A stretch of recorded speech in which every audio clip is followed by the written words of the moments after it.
This is an update on the technology PDSA for the 2013-14 school year, and we're looking at the third learning cycle. And you can see here that we really have a focus in three or four major areas. One of them is focusing on staff proficiency in technology, not only their instructional use, but also their personal use of technology and providing professional development and support for them around that instructional and personal use of technology.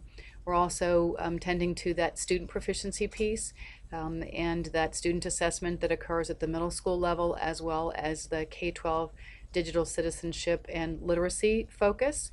And then we also have a piece that's tending to and focusing on the needs of parents as it relates to technology and how they can support their students at home and at school, and what types of technology they're learning. So if we look at the first, one of those that we had identified was to look at an assessment tool for student proficiency at the high school level, and that has sort of been put on hold right now. Danielle and I have had that conversation that there really isn't anything out there for the high school level, so we're going to continue to search. So we'll come back to that. Looking at professional development and supporting staff proficiency and instructional use, those are all ongoing. So there are PD plans developed in each school. We've done needs assessments, and we have a calendar of each of those. And that relates to the one-to-one teaching and learning initiative in grades 5 through 12, as well as the 2-to-1 access at 4th grade, and then the Chromebooks and netbooks at the lower elementary school. So those are all ongoing. We've also had some professional development sessions for parents throughout the year, and those have been well attended. The topics for those have been Google, the new family access look, and also school fusion.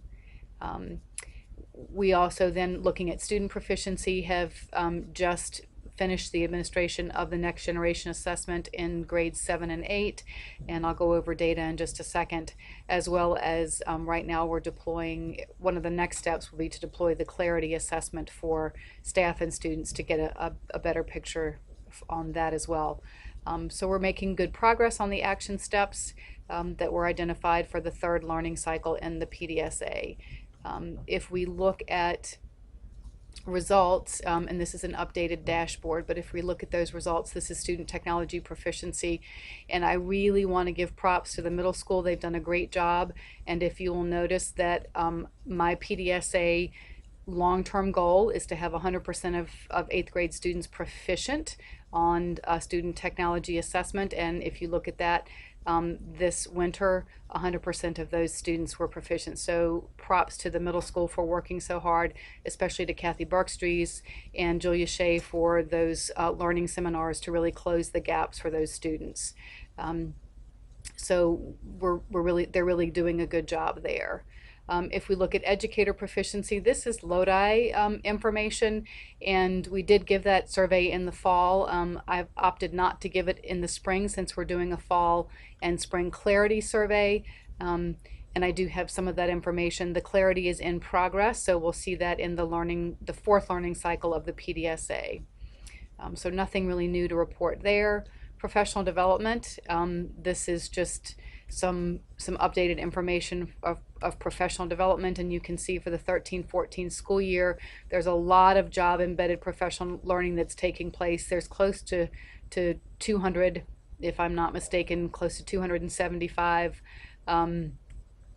job embedded PLC individual coaching opportunities that are taking place. We have the 7 parent sessions. There are some academy workshops, and we've had the 1 grad class, but it's really good to see that so far this year to date is larger than our year to date opportunities for job embedded professional development related to technology. And if we look here, this is by category, so we really have reached, there's 12 teachers participated in a grad class this year, 169 of teachers in the district, which is pretty close, if not 100%. It's pretty close to it. So have participated in job embedded professional development opportunities. 31 paraprofessionals received training in a workshop setting, as well as 28 custodians. We've done some PLC job embedded professional development for administrators and secretaries as well. If we look at Google Apps for Education, this is starting out in September and going all the way through the end of April. This is just sort of a collaboration summary. The blue shows how many collaborators either just read access, view access only, or access to edit the document, and how many creators of documents. So we're really, Google Apps, I think, is making an impact on that collaboration in the district. And then this just shows the types of documents that have been created by type, again, starting out in the fall, in September and going through the end of April. The blue is documents, so these are all Google Docs, and if you look, we're right around probably 215,000 Google Documents have been created, and that's created there. This light blue shows how many files have been uploaded. The green is presentations, and then spreadsheets are the red.